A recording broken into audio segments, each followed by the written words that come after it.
Esther chapter 6, New King James Version.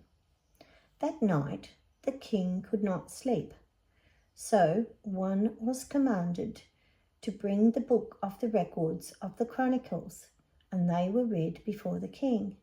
And it was found written that Mordecai had told of Bigthana and Teresh, two of the king's eunuchs, the doorkeepers who had sought to lay hands on King Ahasuerus. Then the king said, "What honour or dignity has been bestowed on Mordecai for this?" And the king's servants who attended him said, "Nothing has been done for him." So the king said, "Who is in the court?" Now Haman had just entered the outer court of the king's palace to suggest that the king hang Mordecai on the gallows that he had prepared for him. The king's servants said to him, "Haman is there, standing in the court." And the king said, "Let him come in." So Haman came in, and the king asked him, "What shall be done for the man whom the king delights to honour?" Now Haman thought in his heart, "Whom would the king delight to honour more than me?"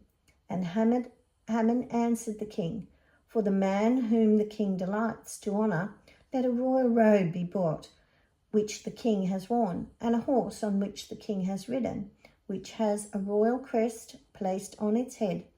Then let this robe and the horse be delivered to the hand of the one of the king's most noble princes, that he may array the man whom the king delights to honour.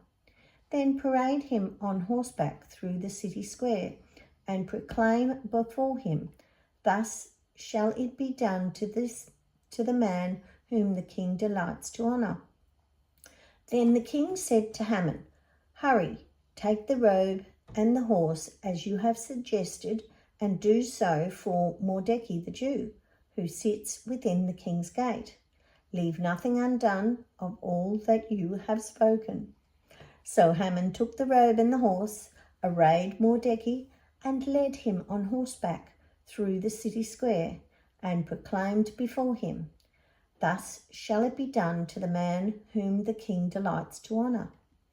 Afterwards, Mordecai went back to the king's gate, but Haman hurried to his house, mourning and with his head covered. When Haman told his wife Zeresh and all his friends everything that had happened to him, his wise men and his wife Zeresh said to him, "If Mordecai, before whom you have begun to fall, is of Jewish descent, you will not prevail against him, but will surely fall before him." While they were still talking with him, the king's eunuchs came and hastened to bring Haman to the banquet which Esther had prepared.